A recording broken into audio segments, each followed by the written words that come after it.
गोंदिया जिल्ह्याच्या आमगाव तालुक्यात एका तरुणाला बँकेचे कर्ज फेडता येत नसल्याने तरुणाने 28 ऑगस्ट 2026ला स्वतःचाच मृत्यू झाल्याचे भासवून घेण्यासाठी आपल्या मित्राची हत्या करीत त्याच्या मृतदेहाला स्वतःचे कपडे घालून घेत ओळख पटवून घेण्यासाठी त्याच्या खिशात आपले आधार कार्ड आणि पर्स ठेवत मृतदेहाला आमगाव तालुक्यातून जाणाऱ्या मुंबई हावडा रेल्वे रुळावर ठेवत रेल्वे गाडीच्या धडकेत आपला मृत्यू झाल्याचे नाटक घडवून आणले असता पोलिसांनी आरोपी अंतिम खोटोले याला तब्बल 8 महिन्यानंतर नागपुरातून अटक केली आहे। गोंदिया जिल्ह्याच्या देवरी तालुक्यातील डोंगरगाव येथील अंतिम ओमप्रकाश खोटोले। तुमचं नाव? रमेश श्रीकृष्ण सराटे। काय सांगाल, डोंगरगावामध्ये तुमच्या इथं काय घटना घडलेली होती? नेमका तुमचा भाऊ मिसिंग झालेल्याची तुम्ही तक्रार तालिका पोलीस स्टेशनला केली होती, काय नेमकं प्रकरण घडला होता? प्रकरण म्हणजे आपल्याला नेमका आपला घरचा भाऊ 4-4:30च्या दरम्यानमध्ये आपल्याला म्हणजे गावात दिसलं नाही, घरी आलेलं नाही, म्हणून आम्ही त्याच्या 10 दिवसापर्यंत आम्ही इकडे तिकडे आपल्या नातलगामध्ये आणि आजूबाजूच्या आणि त्याच्या मित्रमंडळीला पासून माहिती घेतल्यानंतर म्हणजे कुठंच्या आपल्याला त्याची माहिती आढळून आली नाही। आणि त्यानंतर म्हणजे आपण 6/9/2025ला आम्ही त्याची मिसिंगची कंप्लेंट दिलं आणि त्यानंतर म्हणजे लगेच 29 तारखेला त्याची आपल्याला माहिती मिळाली की अंतिमच्या अपघात वगैरे झाला आणि त्याची गाडी वगैरे सोडून गाडी तिथं रेल्वे फाटकाच्या जवळ साईडला उभी आहे। कोण होता हा अंतिम? अंतिम हा कोणाचा मुलगा आहे?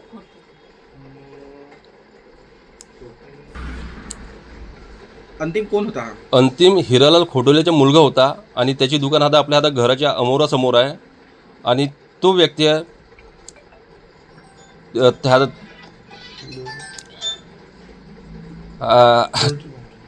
तो व्यक्ती पोल्ट्री फार्म शेतीचे कामं वगैरे करत होता आणि मला बराच असं हे प्रकरण घडल्याच्या नंतरमध्ये हा व्यक्ती ह्या माणसाच्या इस्तेमाला म्हणजे आपल्या पोल्ट्री फार्मच्या चिच्चे कोंबड्यांच्या चिच्चे खत वगैरे साफसफाईत करावासाठी म्हणून याचा वापर करत होता, असा मला हा प्रकरण घडल्याच्या नंतर म्हणजे माझ्या कानापर्यंत आलं। आणि त्यानंतरमध्ये 29/8ला काय घटना उघडकीस झाली होती तुमच्या गावामध्ये? 29/8ला 29/8ला आपला रेल्वे फाटकावर एक अपघात झालेला म्हणून असा निरोप इकडे गावामध्ये पसरली।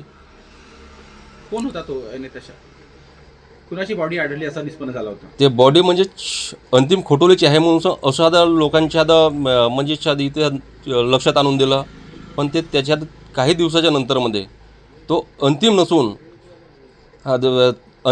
हा चंद्रकुमार सराटे असं गावामध्ये हे चर्चेत बराच अंदरमध्ये दबत्या आवाजामध्ये चर्चेत चालू होते। आणि त्यानंतरमध्ये अंतिम जिवंत आहे आणि तो दिवाळीच्या कालावधीत तो गावी आला होता।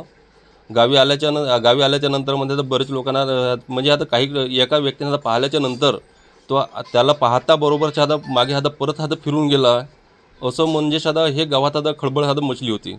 आता नेमकं काय उघडकीस आलाय समोर? आता उघड म्हणजे तेच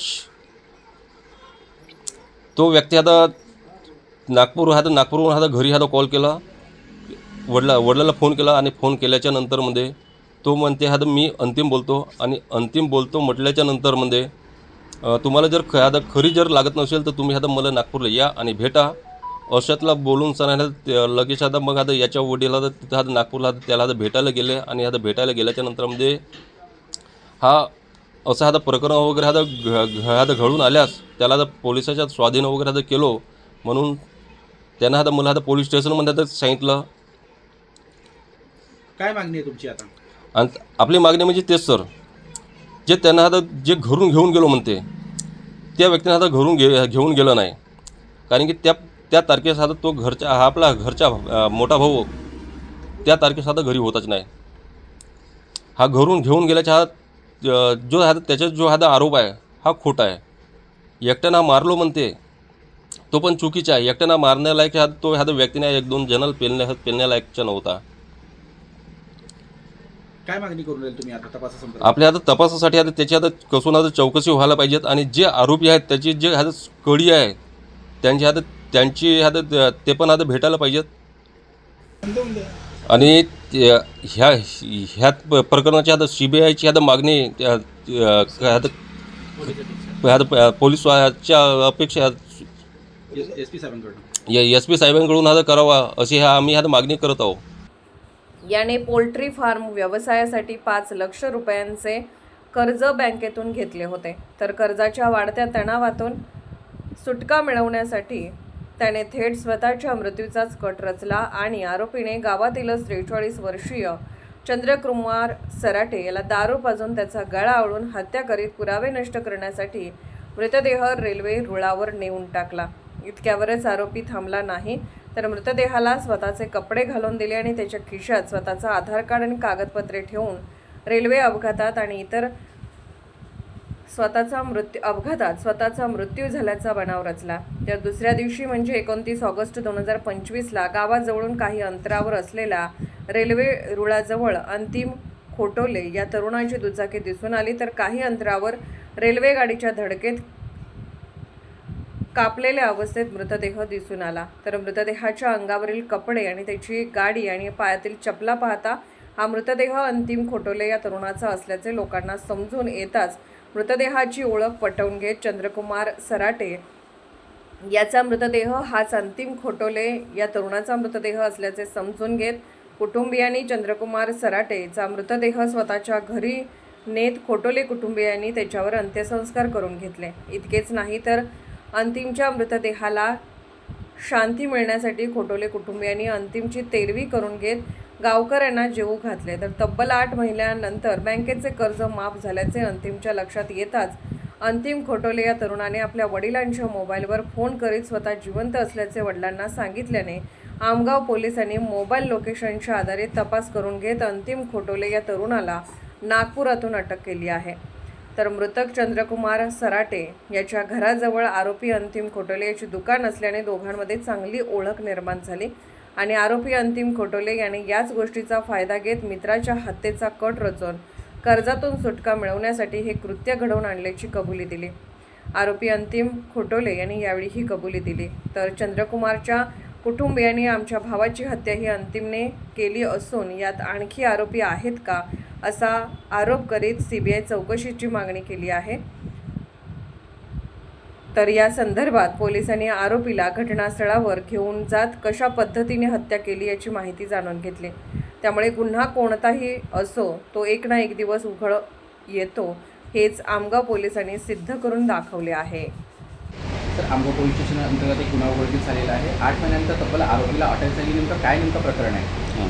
पोलीस स्टेशन आमगाव येथे अपराध क्रमांक 342 2026 कलम 103(1) 238 BNS नुसार गुन्हा दाखल आहे. या गुन्ह्याची हकीकत अशी आहे, यातील आरोपी अंतिम ओमप्रकाश खोटोले याने त्याच्या गावातील राहणारा चंद्रकुमार श्रीकृष्ण सराटे याला घटना तारखेवेळेला दारू पाजून बामणी रेल्वे पटरीवर आणले.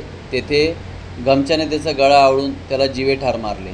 त्यानंतर यातील आरोपीने मृतकाच्या अंगात स्वतःचे कपडे घातले आणि स्वतःचा पर्स, ATM कार्ड, आधार कार्ड अशी ओळख पटवणारी कागदपत्रे त्या पर्समध्ये ठेवून मृतक याचं प्रेत उचलून रेल्वे पटरीवर टाकले. हा जो खून आहे यातील आरोपीने त्याच्यावर असलेले कर्ज माफ होईल या उद्देशाने केले. त्याला असा बनाव करायचा होता की जणू काही तोच मरण पावलेला आहे. किती कर्ज होतं त्याच्यावर? काय तपासात त्याच्यावरती 5 लाखाचं कर्ज होतं. ते त्याने पोल्ट्री फार्मसाठी ते घेतलं होतं. हे असं तपासात निष्पन्न झालेलं आहे. तर कशा पद्धतीने आपण आरोपीपर्यंत पोहोचलं? 8 महिन्यानंतर आपल्या हाती लागले आरोपी. सदर याच्यामध्ये पोलीस स्टेशनला दाखल असलेल्या मर्गामध्ये पोलीस तपास करत होते. पोलिसाला मिळालेल्या माहितीनुसार पोलीस त्याच्यापर्यंत पोहोचलेले आहेत. दिवसभरातील घडामोडींचा आढावा घेण्यासाठी पाहत रहा N24 मराठी न्यूज चॅनल.